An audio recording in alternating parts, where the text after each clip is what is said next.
The shattered vows, Ilara believed in love. She gave up everything for him, and she was cast out onto the street, pregnant, in the rain. Alone?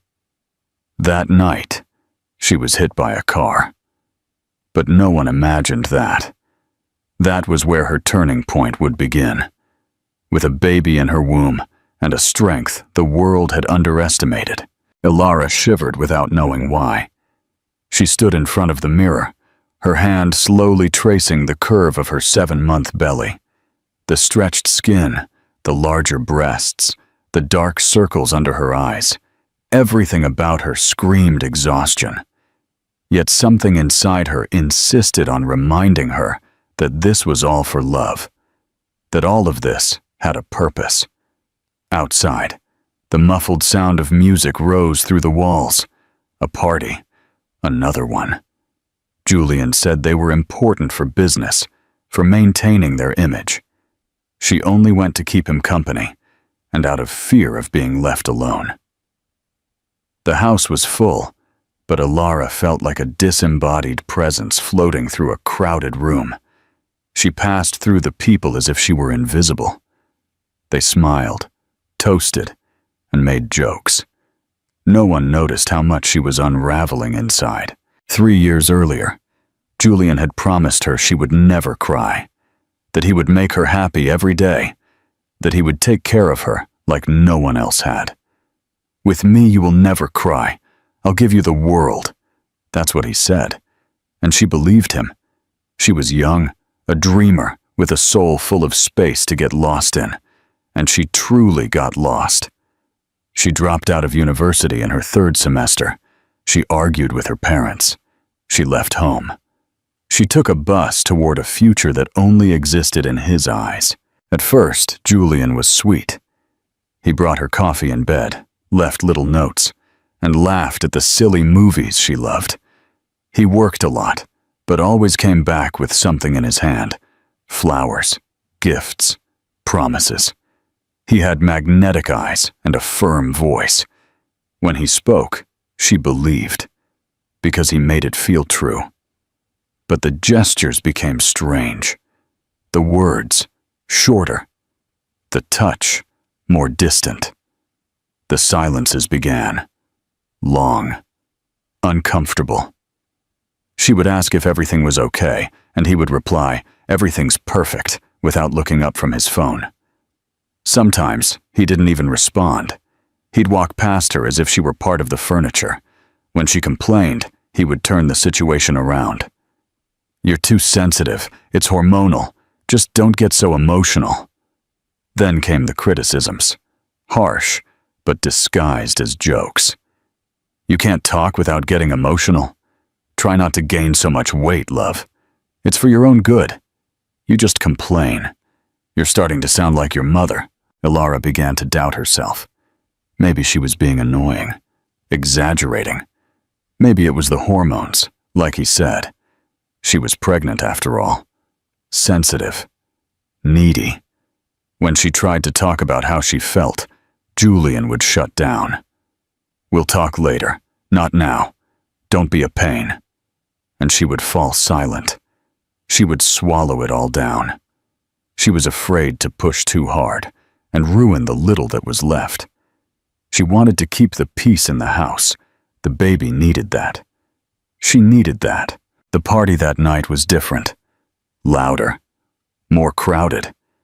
People she didn't even know flowed through the living room with wine glasses, laughing loudly. Ilara tried to look fine. She wore a long black dress, fitted to her belly, pulled her hair back, and put on lipstick. She was insecure, but she made the effort. Julian didn't even notice her. When she appeared on the staircase, he was with Isabella, the new secretary, young, elegant, with that kind of calculated confidence. Isabella looked at Ilara and smiled, like someone sizing up a threat, and she saw none. Ilara tried to approach. She said, "Hello." Julian replied with a nod and turned back to his conversation. The night continued like a slow-motion nightmare. Ilara felt she didn't belong there. She wasn't part of anything anymore. She tried to talk to one or two people, but was soon forgotten between monotonous replies. She sat on the sofa, exhausted. Her back hurt. Her legs, too. No one asked how she was. In the middle of the room, Julian spoke loudly. He joked. He drank. He charmed everyone with his magnetic presence. He was good at that. He knew how to be the center. And then it happened. Out of nowhere, he looked at Alara. He pointed to her with a glass in his hand, and he laughed. Look at how pregnancy destroys a woman. The room erupted in a restrained laughter. Isabella put a hand to her mouth, as if she were shocked, but her eyes gleamed with malice. Alara froze. She stood up slowly, her heart pounding, her cheeks on fire. Julian, please. It was all she could manage to say, a plea so soft it was almost inaudible. He turned to her, his eyes narrowed, and a twisted smile of a man who knows he is winning. You're a nobody now. Alara felt as if the floor had disappeared. Julian put his glass on the table and walked toward her. The entire room watched. He stopped inches from her face. The smell of alcohol. Get out of my house! She didn't respond. She just stood still. An instinct for self-preservation blocking any reaction. He grabbed her arm hard, and he pulled her. Fast. Without warning. The door swung open. The rain outside was fine and freezing. Alara tried to resist, but she was weak. Pregnant. Dazed. Julian shoved her out the door, still holding her wrist. Her heel slipped on the wet entryway. She almost fell. Disappear from my sight, Alara. And the door closed. Locked. Silently. She was left there. In the darkness, with the wind chilling her dress, her hair plastered to her face, her hands on her belly, trying to protect what little she had left. No one came after her. No light turned on. No apology was whispered. It was as if she had never existed. The street was empty. The sound of the party was muffled behind the door. Her silence, deafening. The rain intensified. Her shoes were soaked. Her legs were trembling. She walked slowly to the curb and sat down. The cold of the pavement seeped through her dress and cut her skin like a knife. Her hands trembled. Her heart beat erratically. But what hurt the most was the silence. She sat there for minutes, hours. She didn't know. She had lost track of time. She only felt the weight of her belly, the weight of the rejection, the weight of having nowhere to go. Her face was wet with rain, and with the tears she didn't even notice were falling. It no longer made a difference. Then, she placed both hands on her belly. She pressed gently and whispered, I will protect you, even if no one protects me. Her voice broke at the end, but the promise was made, through clenched teeth, through sobs, through the pieces. And it was in that exact moment that she realized something inside her still breathed. It wasn't Julian. It wasn't the promise of a perfect life. It was no longer love. It was her, and the life that was growing inside her. The world outside might not see. It might not understand. It might even laugh. But in that instant, alone, wet, broken, Alara discovered a kind of strength she didn't know she had. And that strength was all she had left. A new life rises. Alara didn't remember the impact. Not the car, not the sound, not the pain. Only the cold on her face. The rain mixed with blood, and the sensation of falling, even though she was already lying on the asphalt. Screams, running footsteps, a panicked male voice trying to wake her, and the strong smell of burnt rubber. Ma'am? The voice trembled. Ma'am, can you hear me? Her eyes opened for a second. She tried to speak, but her throat was dry. A sharp pain pierced her belly, as if something inside her was moving desperately. And then, everything went white. When she came to, she was being pushed down an overly bright hallway. with lights cutting into her eyes. A nurse was talking to someone, but the voice sounded like it was coming from underwater. There were sounds, movements, but nothing made sense. She tried to lift her arm, but she was immobilized. She felt a weight on her chest, and a fear that bordered on panic. "Easy, Alara. You need to breathe." The female voice sounded firm. A cold touch held her hand. She tried to ask about the baby, but only a raspy sound came from her mouth. "We're doing everything we can, but we have to act now. Do you understand? You're in labor." She barely processed the phrase. Labor? Here? At the hospital? After being thrown out into the street? After everything? Her body trembled uncontrollably, and she no longer knew if it was from fear, pain, or exhaustion. Maybe all of it together. Maybe just pure desperation. When she tried to react, her entire body responded with a brutal, dry contraction, as if something was tearing inside. The nurse yelled for another gurney, and everything became a blur of hands, orders, and internal alarms. "Abdominal trauma. Could the baby be in distress? Bring the portable ultrasound. Blood pressure is dropping. Quick, over here." Alara closed her eyes. She didn't want to die. Not now. Not with her son inside her. Not like this. The delivery room looked like a battlefield. Masks, scalpels, bright lights. Someone held her arms carefully. Another person held her leg. The doctor introduced herself, but her voice was lost in the middle of the pain. And then, for an instant, everything went silent. Not outside. Inside.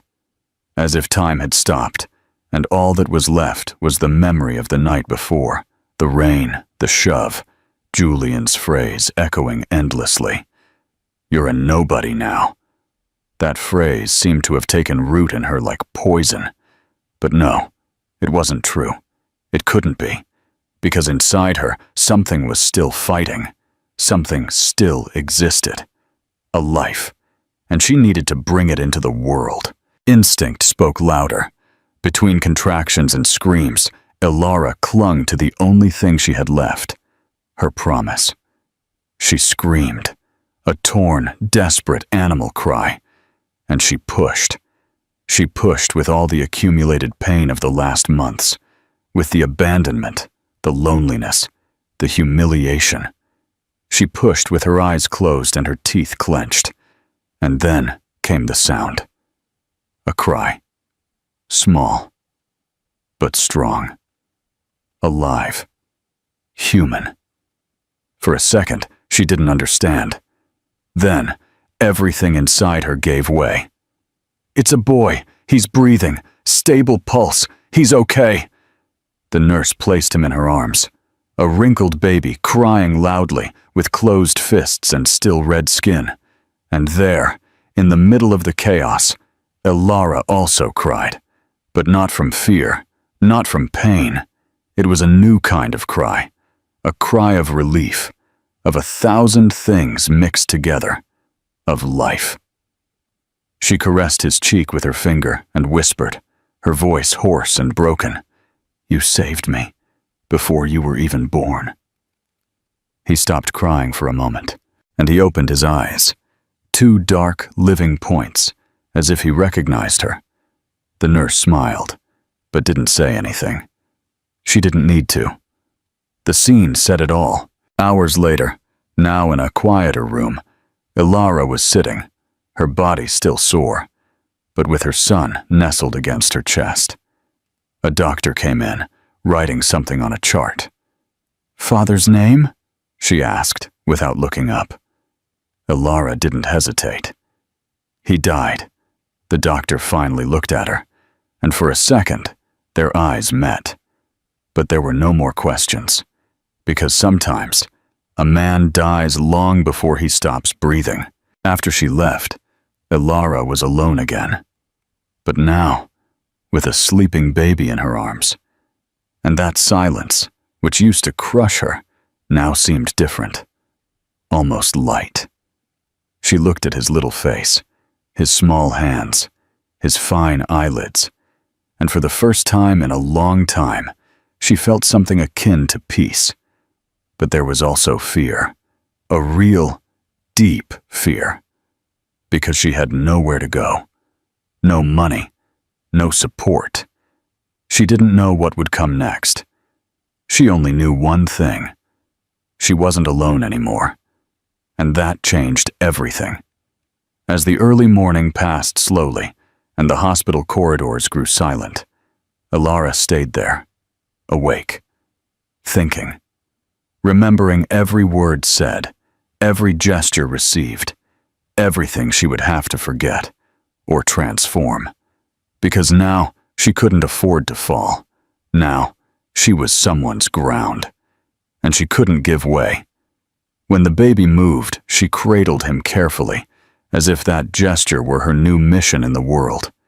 He sighed, as if to say everything was all right, and even if she didn't know what would come next, she believed him.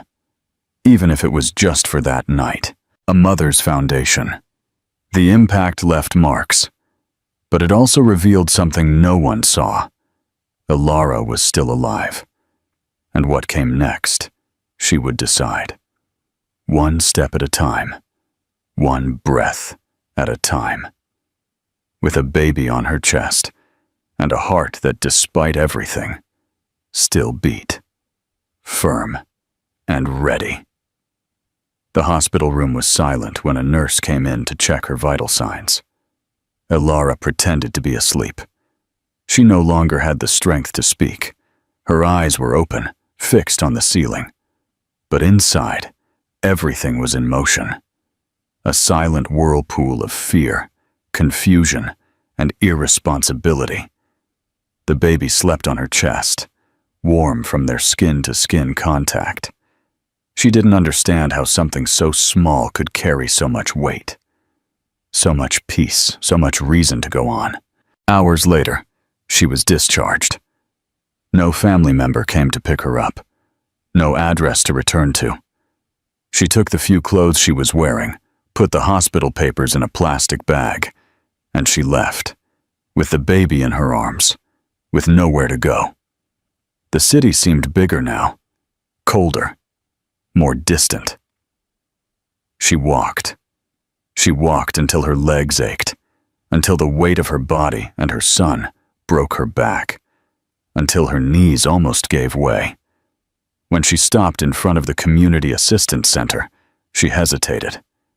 The sign was old, the walls dirty, but there was a light inside, and within the light, perhaps an opportunity. The man at the reception barely looked at her. He filled out a form in a hurry. He asked short questions. Name, age, how many children, at-risk situation. She only answered with her head. They sent her to an emergency shelter. A temporary place, they said. Just for a few days. A room with 2 other mothers. Bunk beds, thin mattresses, a damp smell. But there was a roof, hot water, a borrowed bottle. The first night, Ilara cried in silence, her back to the wall. The other mothers were sleeping. One was snoring. The other was mumbling in her dreams. The baby cried too, a high-pitched, insecure cry. She cradled him, even though her arms ached. She sang something improvised, voicelessly, and he fell back asleep. The next morning, she received a package of used diapers, a change of donated clothes, a cold coffee. All of it hard, all of it foreign, but enough to continue. The following days dragged on. Noises, lines, voices, hurried social workers, children running in the hallways, mothers yelling from exhaustion. Ilara felt invisible. But every time she looked at her son, something inside her held her up, even if it was just barely. The third day dawned gray. The rain had returned, soft but constant. In the dining hall, someone dropped a tray. A child screamed. Another fell. A woman was crying in a corner. Ilara stepped away. She sat in the hallway, with the baby in her arms, her forehead resting against the cold wall. She took a deep breath. She smelled his diaper, the warmth of his little body against her chest, the feeling of dissolving inside. Then she did something she hadn't done in a long time. She took out her phone. It was off. The battery had died 2 days earlier. One of the shelter workers lent her a charger. Ilara waited for it to get to 5%. She was trembling.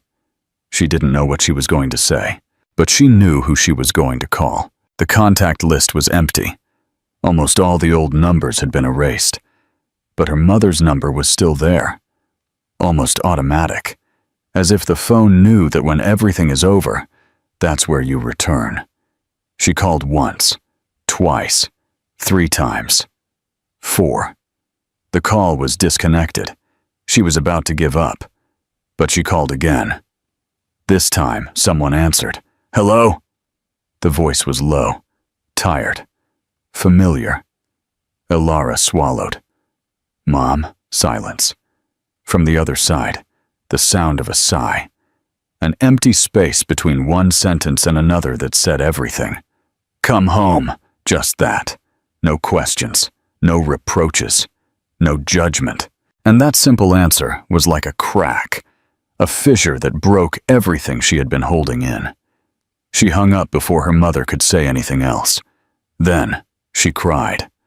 But not like before, not from desperation.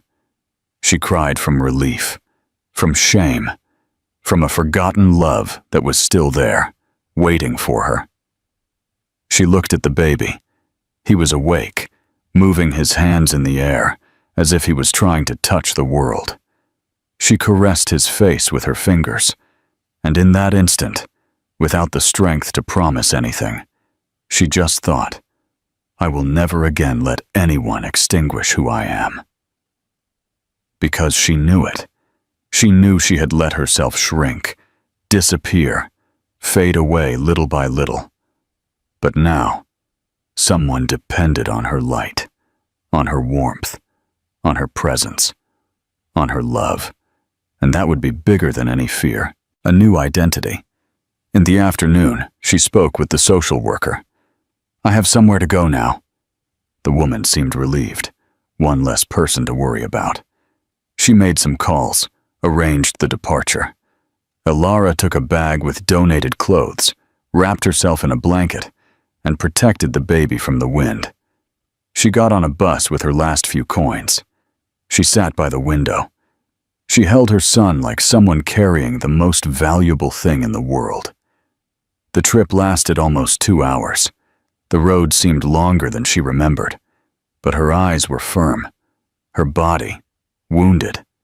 The tiredness was still there, the pain too, but something else was being born inside. It wasn't just motherhood. It was a kind of courage that appears when there is no other option. When the bus stopped, she got off carefully. The street was the same as before. The iron gate, the window with the plants, the smell of the neighbors cooking. Ilara took a deep breath. She rang the doorbell. The door opened. Her mother was there, older than she remembered, smaller, but with the same eyes. Eyes that recognized her immediately, without needing explanations. They didn't say anything to each other. Her mother opened her arms. Ilara stepped inside, and in that small space, smelling of the past, she knew it was the right place. Her grandmother took the baby with trembling hands. The baby looked at her. Then he looked at Ilara. And for the first time since everything fell apart, the house was filled with warmth. Dinner was simple. Rice, beans, a fried egg. But Ilara ate like someone who hadn't tasted food in days. Because it was true. Afterward, she took a long bath. She washed her hair. She looked at her body in the mirror. Still wounded. Still fragile. But whole. She put on an old cotton nightgown. The same one she used as a teenager. She lay down with her son in her arms. Her mother turned off the light. and in the darkness, the baby moved his hand, as if looking for her breast. She gave it to him. He nursed, and in that moment, without speaking, without promising, without planning, she knew it. Nothing would ever stop her again. Now, it was her for herself, and for him. Always. Her mother's house was small, simple, without luxuries. But it had something Alara hadn't felt in a long time. Security. For the first time since everything fell apart, she slept without fear of being thrown out, without having to measure her words, without shrinking. The days began to organize themselves into a routine. She woke up early, took care of the baby, helped her mother with meals, and in her free time, she studied alone. She reread old notes, borrowed books from the public library, and took handwritten notes in old notebooks. The city where she grew up seemed different now. She was also different. The places from her childhood, the streets where she walked when she was just a girl full of plans, now seemed like distant fragments of a life left behind. Still, she didn't want to go back to who she was. She wanted to be more. She wanted to be someone else. She wanted to rebuild herself. It wasn't easy, nothing was. Alara needed money. She knew that depending on her mother was temporary, and that her son needed more than a roof and rice with an egg. He needed a foundation, a strong woman as a reference. She started by selling cakes. She used her grandmother's recipe, adapted it, tested it in her mother's kitchen, and put them in plastic jars with a simple handmade label, Sweet Light. She went out into the street with her backpack full and her son in his stroller. She knocked on the doors of hair salons, stationery stores, schools. Some people bought out of pity, others out of courtesy, but some came back for more.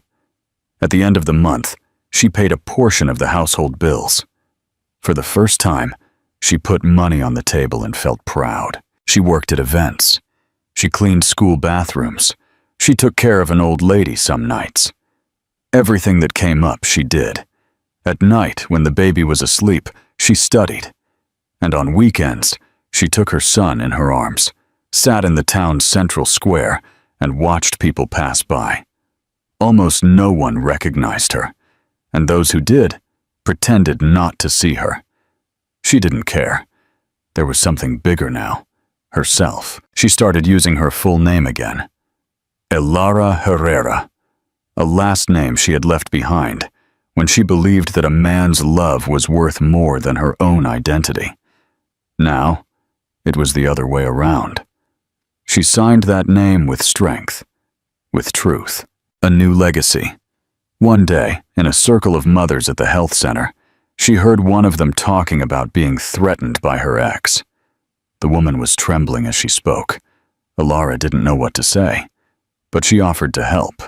She wrote down her name. She looked up information on the internet about women's rights. She wrote a note explaining how to file for a restraining order. The next day, she returned to the center just to give it to her. The woman cried. Other mothers began to seek her out. Some wanted guidance. Others just wanted to be heard. Alara wasn't a social worker or a lawyer, but she was something few people were. Someone who had gone through all of that herself. She decided to transform that into something bigger. She created a WhatsApp group, Women in Motion.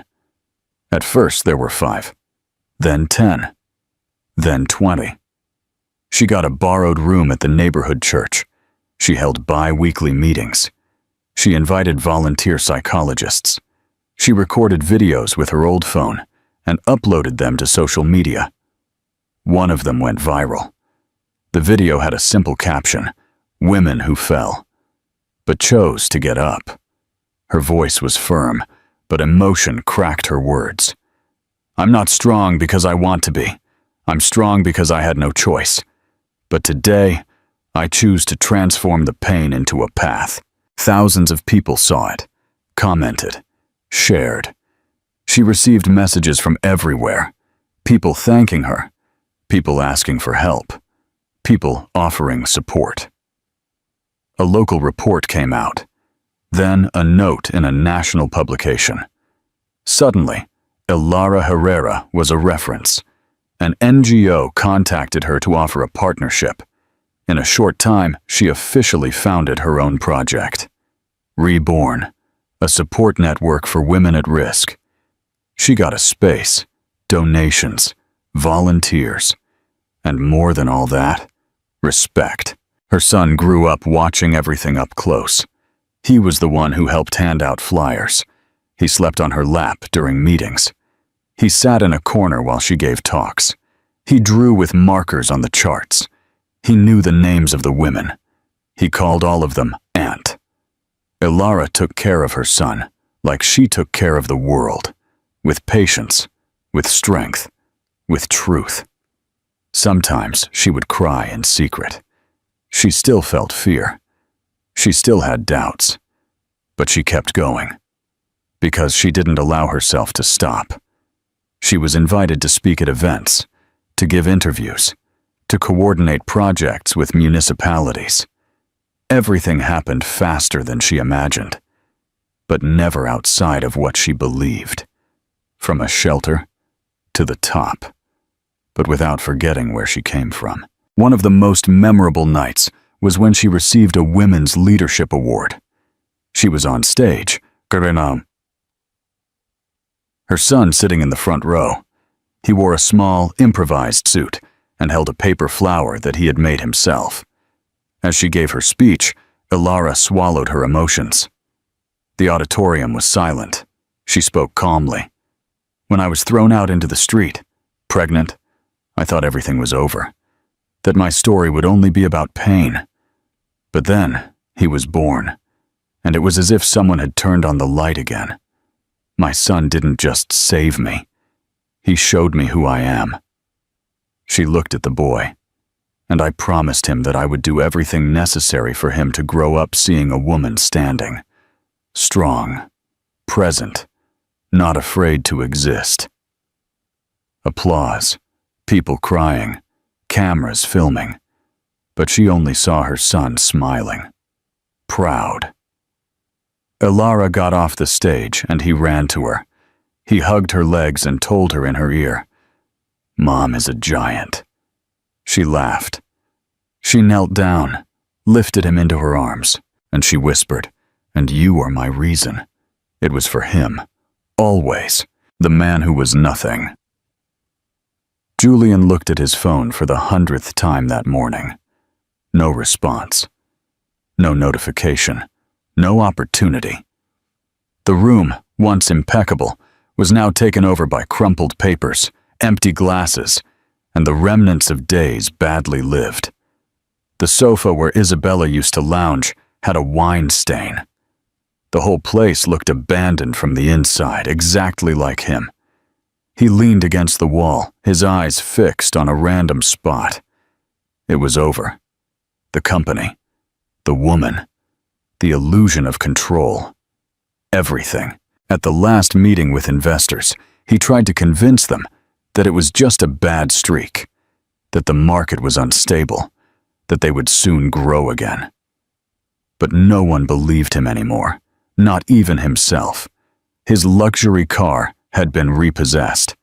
The employees began to sue him. The press exposed him. And Isabella? Isabella took everything she could, even the shared account that, out of naivete or vanity, he had left in her name. When he found out, he tried to call her. He sent her messages. She read them and blocked him. In their last conversation, before she disappeared, she was direct. "You lost the only thing that was worth it when you threw that woman out of your house. The rest was just pure decoration." He didn't respond. He couldn't. The few friends he had left disappeared when the parties ended. When the dinners with expensive wine turned into solitary dinners, with cold pizza and a silent television. But the worst part wasn't the ruin, or the betrayal. It was the emptiness. The image of Elara haunted him, At first, with contempt, as if she had been a burden he had to endure. Then, as a memory of something he had lost, and that would never return. He started drinking in the afternoons, then in the mornings, then at any time. He wanted to convince himself that it was just to relax, but deep down, he just wanted to stop feeling. One morning, in the middle of a hangover, he woke up on the kitchen floor. He had vomited near the sink. He was cold and hungry, and he had a kind of longing that no words could hold. He got up, swaying, took out his phone, and opened Alara's profile. He didn't have the courage to follow her. He just watched. The photos showed a firm woman with a serene gaze. There was a strength in her he hadn't known before, and the boy was identical to her. But in his eyes, there was something of him too. A shadow of the past that somehow was still alive there. He started thinking about his son. He had never seen him. He had never held him in his arms. He had never heard his voice. He only knew he existed. And that now was what hurt the most. He sent flowers, an expensive bouquet with a handwritten card. "Forgive me for everything. I want to meet my son." Silence. He tried to write a letter. He wrote and ripped it up. Then another, and another. On the 5th attempt, he carefully folded it and sent it by mail. He waited for days. Nothing. Finally, he decided to write directly. An email. Cold. Desperate. "I don't want to come back. I just want to meet him. See his face. I know I was wrong, and I know I don't deserve it. But he has a right to know who I am." The response arrived the next day. Short, sharp, clear. "You lost the only woman who made you look like a man, and that boy already has the hero he needs. I am." He reread the message 5 times. Then he closed the computer and stayed silent. He didn't shed a single tear. There was nothing left to cry about. He spent the rest of the day sitting in the darkness, thinking, remembering. From the day he met her, from how she looked at him, with that childlike sparkle of someone who believes that love saves. From how she held his hand, without asking for anything in return. From how he mocked her purity. From how he broke something he could never put back together. Deep down, he knew he was never a man for her. He was only the reflection of what she wanted to see, and when she finally saw who he was, it was too late. Now Alara was a respected woman, a symbol, and he was just another man who destroyed everything he touched. He left the apartment for the first time in days. His face was tired, his beard neglected. He walked the streets trying to understand where he had gotten lost. The answer was obvious, but he still didn't know how to face it. He stopped in front of the NGO's headquarters. He saw a poster from a distance with Alara's face smiling, alongside other women. There was something in that smile that seemed unattainable, an irreversible distance. He didn't have the courage to go in, or to wait. He just stood there, as if that place was a grave where he had buried the only good version of himself. He went away. That night he dreamed of his son. He couldn't see him clearly. It was just a boy running, laughing, playing. He tried to reach him, but the boy always turned the corner before he could, always escaped. He woke up soaked in sweat, his heart racing, and with an unbearable certainty, he was not part of his son's life, and he wouldn't be.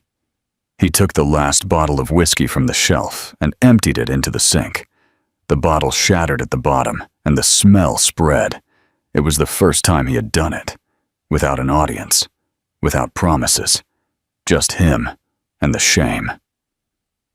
The next day, he called a rehabilitation center. He asked for help. He gave his name, and he waited. The voice on the other end said there was a place. He took a deep breath. He knew he wasn't starting from scratch. He was starting from -1,000. But he had to do something other than just lament. He got in the car. He drove in silence. No music. No distractions.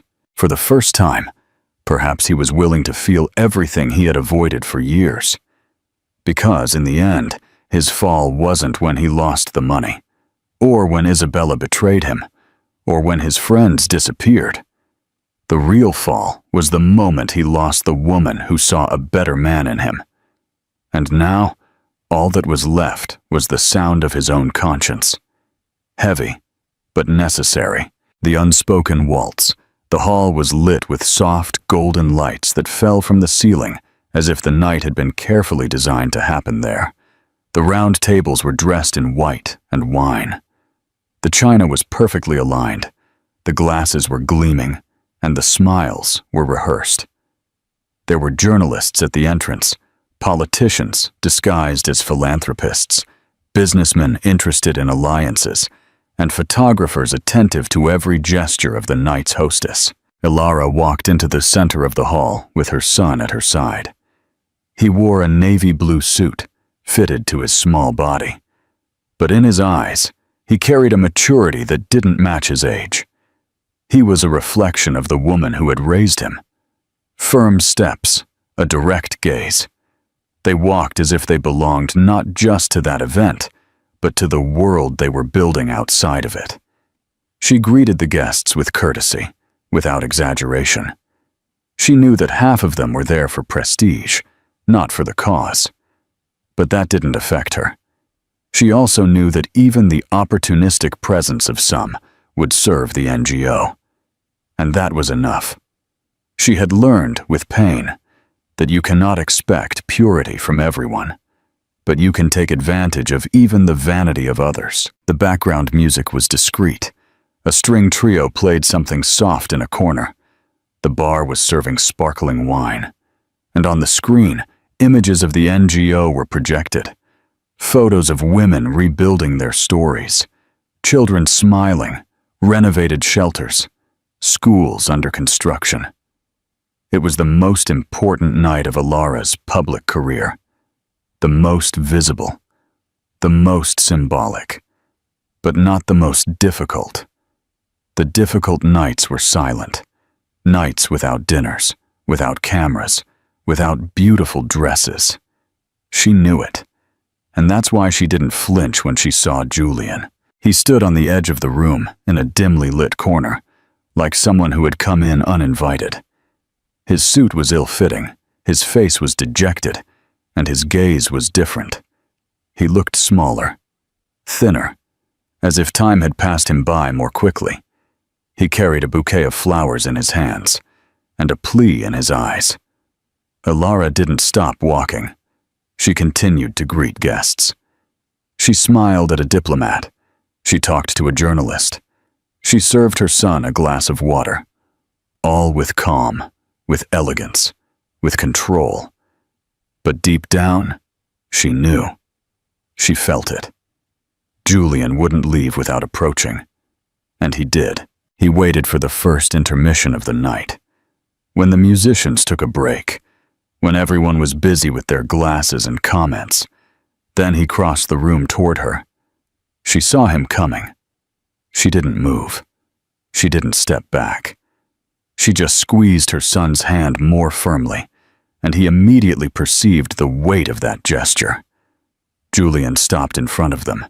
His eyes were moist, the face of someone who has nothing left to hide, because he has already lost everything. "Forgive me, Ilara," he said in a trembling voice. "I beg you, let's start over. For us. For our son." Ilara didn't answer right away. There was silence all around. Not the kind you hear, but the kind you feel inside. The tension was thin, sharp. She looked at the man in front of her, and for a second she saw flashes of the past, the apartment where they lived, the party, the rain, the impact, the hospital gurney. But she also saw who she had become. the path, the blood, the rebuilding, and she understood that there was no new beginning with someone who was her end. She took a deep breath. She took a step forward, just enough to look him in the eye, without fear, without anger, without debt. "You don't deserve my contempt." The phrase came out clean, direct, without needing to raise her voice. She wasn't screaming. She wasn't begging. She wasn't justifying. She was just telling the truth. Julian lowered his gaze. He tried to say something, but his lips only trembled. The bouquet fell to the floor, and no one bent down to pick it up. Ilara turned to her son, who was looking at her with eyes too mature for his age. He didn't understand everything, but he understood enough. She took his hand tightly, and together, they walked away from that scene. "Come on, son. We have a world to conquer." And they left. The dinner continued. The guests toasted again. The music started playing again. But something in that room had changed. A presence had dissolved. A past had been returned to its place. Ilara didn't look back. She knew the cycle had closed, that this was the last piece missing to seal everything that tied her to what was once pain. Now, she was another woman, and he was the son of a woman who was impossible to break. The final dance, the night was already well advanced when Ilara left the main hall. Guests were still milling around the tables, some toasting, others taking photos. The music was still low, filling the air with a breath of elegance and repose. But she needed air. She went out the back, walking to the garden. She was barefoot now. She had taken off her heels halfway through dinner without anyone noticing. Her feet touched the damp grass, and her long dress moved with the light breeze of that clear night. She stopped by the fountain. The water made a soft, constant sound, like a quiet breath. She inhaled deeply and felt something she hadn't felt in a long time. Lightness. She closed her eyes for an instant. The night seemed to extend around her like a calm embrace. It was strange to allow herself that silence without guilt, without fear that it would be interrupted by pain. For the first time, silence was just that. Silence. Not absence, not abandonment, not rejection. It was then that she heard footsteps behind her. Slow, without urgency, without threat. She turned slowly. He was there. Tall, in a dark suit, his hair slightly disheveled like someone who doesn't care about appearances, but still pays attention to every detail. The smile wasn't broad. It was contained, respectful, confident. And his gaze didn't say, "I want you." It said, "I see you. May I have this dance?" The phrase came with the simplicity that only true things bring with them. There was no forced gallantry, no rushed desire. It was just an invitation. Ilara hesitated. She looked at her own feet. She remembered everything she had been, everything she had survived. She thought about her tired body, the invisible marks, the heart she had mended alone, with pure courage. But then she looked at him, and she saw something she didn't expect. It wasn't salvation. It was presence. She breathed, and she extended her hand. Yes, he approached unhurriedly. He put one hand on her back, the other held hers firmly, but gently. They began to dance right there, between the sound of the fountain and the distant murmur of the party, without music, without rehearsal, without promises. The dance was slow, almost motionless, but alive. She felt the rhythm of his body, the discreet warmth that emanated from that contact, the security of someone who doesn't try to dominate, but to accompany. And she let her feet slide without fear. As they swayed gently under the garden lights, Ilara looked back into the hall, through the glass. She saw her mother sitting, with her grandson in her arms. He was sleeping peacefully, his face resting on his grandmother's shoulder, his hands loose, his eyelashes long like hers. "He was my beginning," she whispered, without looking away. The man didn't ask anything. He just squeezed her hand tenderly. She looked at him again. "And now, I'm starting to live for myself too." This time, his smile was wider, but still contained, as if to say, "I understand. And I'm in no hurry." They continued to dance in silence. She didn't need to know his name yet, or his past, or his intentions, because for the first time she was dancing because she wanted to, not out of fear of loneliness, not out of a need for acceptance, but because she felt she could. Time stretched in that dance, and Alara understood, without anyone explaining it to her, that some songs don't end when the melody fades. Some dances continue inside you, and others only begin when you learn to choose who to dance with. She didn't know what would come next, but she knew who she was now, and that was everything. Questions for the reader. How does Alara's journey from victim to a giant redefine what it means to be a hero in a story? What is the significance of the unspoken waltz with the new man? And how does it contrast with her relationship with Julian? The story suggests that Alara's fall was not her end, but her beginning. How does this theme challenge conventional ideas about failure and success?